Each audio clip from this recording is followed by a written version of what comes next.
What's going on, everybody? It's your boy C-Zar, and we are talking about Bitcoin Cash today. Shout out to the Dragon Riders in the House of the Dragon. Here we are, my friends, just below $500. A momentous opportunity is presenting itself right now. We actually have the option to buy Bitcoin Cash right here at $497 in a year, in 5 years, and more years than that as time goes on. That this will only seem like the stuff of legend to be able to buy Bitcoin Cash below $500. Eventually, we'll be at the same price BTC is now and beyond, right? As BTC grows, as crypto grows, so will Bitcoin Cash. If Bitcoin can reach $100,000, $1 million, so can and so will Bitcoin Cash in time. It's akin to buying BTC back at $500. This opportunity that we have right now. Soon enough, we will be breaking out of this long-awaited consolidation phase. But it wasn't easy here. It wasn't easy here. It wasn't easy here, and it sure as hell is not being easy here. But we can tell that there's a little bit of a different behavior going on, right? A little bit of a different behavior. Here, you went up, you went down immediately. Here, you went up, you went down immediately. And of course, here, throughout this whole range, you've been doing a little dance, consolidating, doing your thing. But while you've been doing this dance, you've been having moments where you are up and then down immediately, up and then down immediately. Here, we've been here for 4 weeks now. Well, 3.5 weeks, essentially. We've been consolidating. Different behavior begets different results, right? These were the results we had before. Different behavior begets different results. And we will have different results soon enough. I know I'm talking to the right crowd whenever I say we have to be patient, right? You guys are like, and I don't take this as an insult, but like the XRP community, right? I say you guys. I got to say we, because Bitcoin Cash is like my second biggest, not is like, it is my second biggest bag. We have the patience of the XRP community and then some even, right? So a little bit more, just a little bit more. We're almost there. Almost at that point where we do break out and see some glory to the upside. But a little bit of consolidation never hurt anybody, right? And I know I'm talking to the right community for that. Looking at the daily RSI, we are stalling a little bit. We have a nice uptrend, though, overall. We've got this nice higher-low scenario, higher-high scenario, or scheme, I should say. It is a scenario, but scheme might be more appropriate.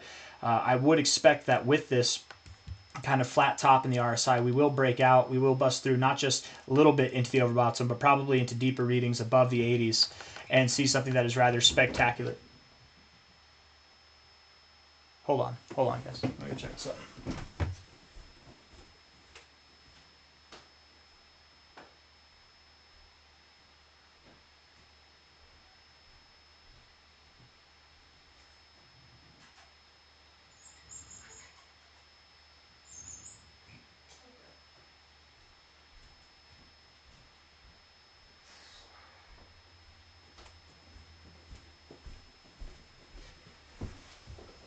Oh, sorry about that, guys. My cat was making a weird noise, I guess, outside. I thought it sounded weird, but it was just my cat. Anyways, maybe he was trying to get inside. I don't know. Lower lows in the RSI here on the daily time frame, higher lows in the price. That is hidden bullish divergence. A little bit of volatility over the past couple of days, and that's okay. I do think that we go a little bit lower from here. Bitcoin's looking like it might want to go a little bit lower. As I say that, it's actually going up, and that's totally fine. Bouncing off the 40, whatever. I wouldn't be surprised if we did come down. It's been very weird, Bitcoin, lately, right? Like, it's like, if you start off here, 9 minutes left in this 15-minute candle, but you're up this much, I would think that you probably pull back, right? A lot of these wicks, there's a lot of wicks here and there. And maybe not every candle. We did that in the last candle, but if Bitcoin's going down, I think it is, Bitcoin Cash probably goes down too. Though Bitcoin Cash doesn't have to go down with Bitcoin, I would assume it does still. Probably a little bit of consolidation right before the breakout. Low to high here, measure move, or measuring on the RSI, if I can get it. I would anticipate that we see prices somewhere around $449 at the lowest. I don't think that we go below, I don't think we go down to $400. We're not going to get that opportunity.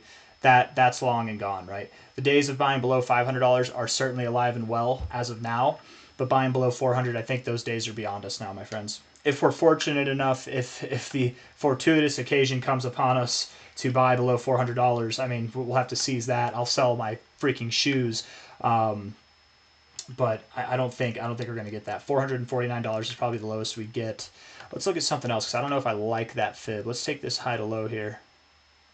Come on now, high to low. 1414, 1272 consolidating.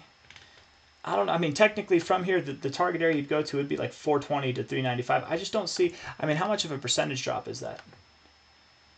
Okay, maybe I'm wrong. Maybe we could see that. Bitcoin Cash is squirrely. It's nothing. It's very volatile. It's nothing but volatile, man. But I just don't know if we do that. The only thing is with the fibs, it's very odd when you're in this area like this, in this kind of scenario, to stop somewhere in between this zone and this zone here. But I wouldn't expect you really to drop more than 10%, honestly. I'm gonna go outside the norms with the fibs here. I'm gonna call for support around 440 at the lowest. But if you do go lower, if we do happen to go to 320, or even if we're fortunate enough for 395 to come up, those are very desirable areas to buy. Okay, very, very desirable. Not desirable areas to sell. At this point in time, right, that the people holding Bitcoin Cash, you've been holding it for a long time. The people that are involved, you've had every opportunity to sell. Every single opportunity along the way to sell. I can't imagine there's too much selling pressure left. And I would bet if we look at Bitcoin Cash right now, there's probably low volume over the past 24 hours. Like we probably have absurdly low volume. Why did I type in USD? Yeah, not even 10% volume. I think, if I did my math correctly. I think I did. It should be like 3% if I saw that correctly, or a little bit. 4%. That's not terrible, but that is very low volume. That's not even like really desirable volume. That's because nobody wants to sell. Who's selling? Anybody who's been involved with Bitcoin Cash at this point, you're not selling here. It could drop lower. You're not selling here. Everybody who's involved at this point, whether you got in all the way back here at the all-time highs, all the way down here at the all-time lows, or anywhere in between, in the great gap of Rohan, all the sellers are gone. They're all gone. You're here now anticipating, as I am, the breakout of this multi-cycle consolidation phase. So with that in mind, if there are no sellers, I really have a hard time believing that we do go down below $400, even down to 440. We'll probably just consolidate in this area, and that might be why this volatility in BCH is kind of going away, why we're not pulling back as much. We're just moving up in a kind of straight line here. When we do break out, with the notion that basically everybody involved at this point is waiting for this breakout, nobody's going to sell right here, right freshly with the breakout. Nobody's going to sell here. Maybe some people sell at $1,000 just on principle alone, take profit plays, psychological resistance. They try to play that game. Okay, I could see that. But really, who's going to sell whenever you've consolidated for multiple cycles, multiple years, so many years, you guys? Almost 10 years at this point, right? 8 years technically, but like who's going to sell? This thing's going to rip. If there are no sellers, what is left? You've got a bunch of people who are diehard Bitcoin Cash believers, part of the community, part of the original kind of idea that Satoshi had laid out, right? And then what you're going to have afterwards are people who are still a part of this community who want to buy more because they feel like, damn it, why didn't I buy more? I should have. I knew it was going to do this, but why didn't I do that? People who are on the brink of buying here that haven't bought, they FOMO and they're like, okay, it's breaking out for real. I'm gonna make a trade now, and then all the people who don't normally look at this thing but will start to look at it because it's going to capture the attention of everybody because it's moving up in the top 100 and it'll be at the top of the list. We've seen this before. There are weeks and weeks in every bull cycle where Bitcoin Cash does outperform everything. And maybe not for the whole week, but on any given day. We're in the cycle now, guys, where all people do, and it's not just this cycle, every cycle, but we're in the cycle now where that top 100 positioning really does make a difference because the trending coins, the ones that are the top 24% gainers, people check that regularly. And maybe they haven't checked Bitcoin Cash yet, but whenever stuff like that happens, whenever we start to break out, they see this. They find their way to my channel or to anybody who's doing TA on it, right? They're going to see exactly what we all see. What we all know is about to happen is the beginning of something that's truly spectacular with BCH here, guys. It's going to be fantastic. So much so that I can't stop talking about it. But let's get on to the 1 hour time frame and move on from here. I'm probably boring everybody. I'm boring myself a little bit. It's an exciting thought, really, but I feel like I talk about it too damn much. But we're not going to get to talk about it for too much longer either. We're not going to be able to talk about it after this. This is a once-in-a-lifetime opportunity, and it's about to pass us up. So seize the day while you can. 1 hour time frame looks bearish, right? Rejecting the overbought zone, getting oversold, bearish. We're probably going to come down, go lower. We'll probably have lower lows in the price with higher lows in the RSI, bullish divergence. Then we'll rip. 4 hour time frame, and again, where would we go? What, like 470, 460? We might not even go below this low. I might be too bearish with 440, but 440 at the lowest is my thoughts, okay, guys? I don't think that we go lower than that. Let's look at this real quick. I want this high. I want this low to high here. Low to high. Ah, come on, give me the high. Give me that. Give me the. You know you. Okay, there we go. We're so close. Why can't I get it there? There we go. Yeah, 460, 451, 452, 430. I don't see us going below 440. But if we do, understand it's a very keen buying opportunity. Lower highs, lower lows, bearish momentum right now on the 4-hour time frame. Once we get bullish divergence here, and we probably do that, I didn't draw bullish divergence, but I meant to draw it like this. I slipped a little bit. Once we get bullish divergence, that'll likely mark the low. I can't imagine, even with that, I really can't imagine that we go too much below like 470. We'll probably be around 460, just below this low, yet above this low. But the lowest I'm thinking is 440. And then from there, we'll move up. And then from there, we shall pump. And this next attempt above $520, $540, it'll be a stamp, a seal of approval, or of, I don't even know, man. It's a seal of passage that says we will never go below $500 again. And we're ripping, we're doing our thing, we're moving up to new all-time highs. We'll probably not be at new all-time highs by the end of August, but wouldn't that be something? We could be. We really could be. Understand, you guys, I think if I'm wrong about Bitcoin Cash, the only way that I'm going to be wrong is that I'm not bullish enough, right? We've done the math, we've done the analysis on the BTC BCH chart, BCH BTC chart, and it makes a lot of sense that this move is going to take us above this high. We don't have so much sense that it would take us above this high. The most likely area that we're going to stop is probably right, I would say right in this zone here, between about like 2200 to 1800. 1600 on the low end, 2400 on the high end. If I'm wrong about that, I don't anticipate a limp. I don't want to say it on this because I try to be family friendly, but I don't want a limp dick move. Okay, I don't think we're going to get that. That's not what's going to happen. All right.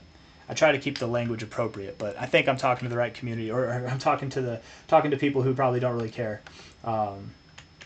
honestly, as far as this goes, right? But I don't know. Hopefully nobody had their kids around there, or you had a little bit of a forewarning before then. But I didn't really give you too much of a warning, did I? But I don't think we're going to see that multi-cycle consolidation. We're not going to get a limp, you know what move. No, that's not going to happen. We're at least going here, if not higher. And if I'm wrong about that, if we're not going to $1,600 to $2,400, 18 to 22 specifically, the only excuse would be that we're going higher. And it really could happen. I mean, who knows? We could do a 10x move or more from here by the end of August. It'd be absolutely spectacular. I'm not saying that has to happen, but we're doing some things we've never done before. Breaking out of a multi-cycle consolidation phase. We've got the monthly ribbon crossing bullish. The weekly RSI will probably produce the strongest readings it's ever seen, and it already has produced the strongest readings that it's ever seen in this cycle already. Not just in this cycle, but that it ever has ever, and it's happened in this cycle. The ribbon here, looking at it on the weekly time frame, we've sustained a bullish cross. That was a false cross to the downside. It's sustained a bullish cross for a very long time. Actually, the longest that we've ever sustained a weekly bullish cross. Monthly time frame for the first time ever actually has a monthly bullish cross.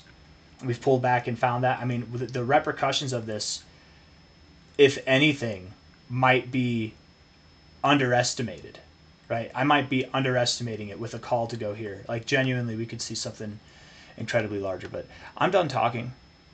We're at 497 now. We're probably going to go to about 460, 470, somewhere in that range. 440 at the lowest. And if we go any lower, seize the day, because you're not going to get that chance ever again, probably. Understand, guys, we break out of this zone. Understand that when we break out of this zone, as crazy as it might sound, I know Bitcoin Cash is volatile. Not only will we never see $400 again, not only will we never see $500 again, we're probably never going to see $1,000 again or lower. We break above this zone, we get above this high like I think we're going to, and we go to the areas that I think we're going to or higher, we will likely never see prices below $1,000 ever again. And we're at half that now, so seize the moment. If you're loaded up, that's great. You know, you'll feel like you should have bought more afterwards. I'm sure I will. But that's how you know you got a winner. And this thing is definitely taking shape right now. It's doing things differently than it's ever done before. I want to use the ribbon. You know, we haven't used the ribbon on the BTC chart. I was about to end the video there, but let's do this real quick. Maybe I've used it on the BTC chart before, but I can't remember. I think, if I remember correctly, BCH USD, Coinbase is good for that history. But I think BCH BTC Binance actually has more history, if I'm not mistaken. Yeah, Binance does have a little more history. Well, clearly on the monthly ribbon, we're down, we're bearish, but you can see that we're a little bit more bullishly postured than we ever have been before. We're not just tipping it and rejecting, we're actually flirting with it a little bit. When you flirt, you get penetration. That's what happens, right? Most of the time. And maybe not even most of the time for some people, but it happens. That's how it happens, right? Weekly time frame. Getting this, looking like we're shaping up to get this cross. I don't think we've ever had a cross before on the weekly time frame. Never. Ever. Never, never, never. Right in the very beginning. But we had this cycle already. Things are different this cycle, you guys. Things are different. Absolutely they are. And we're looking right now like we're going to bounce off this ribbon to the upside. We are probably going to cross this ribbon and sustain a bullish cross for a while after this versus Bitcoin. And beyond the ribbon itself, if I could just mute all of these. I don't know, can I mute all of them so that we don't have to get distracted there. You can see that we're curving. We've got the nice soft curve, right, with the lows. I can't draw for freaking anything, man. But you see the curve, if I could draw it. It looks like this. It's just too big. It looks like that, but over time, right? It's curving. It is slowly but surely curving. As we draw each of these lows, that slope is slowing down. And that is one of the most bullish phases of accumulation that you could ever ask for. And this is versus Bitcoin, one of the most bullish assets, BTC, on the planet. Whether you like it or not, whether you're a BCH maximalist and you hate BTC, whether you're a BTC maximalist and you hate BCH or not, the reality is we are accumulating against BTC. And the move that's going to take place after this is going to be something to remember. It'll likely be the strongest move that it's ever produced, but from a low to a high at least. But I got nothing else for you guys. I'm just talking at this point. Hit the like button, subscribe. I'm reminiscing right now. I feel like I'm in a twilight zone. This isn't going to be here forever. And whenever Bitcoin Cash exacts its pent-up bullish aggression on BTC, on the USD, I will at least, in my heart, know that I was prepared for it. I hope you guys are too. I'll see you on the next one, okay? Hit the like button, subscribe. Thank you all. Bye-bye.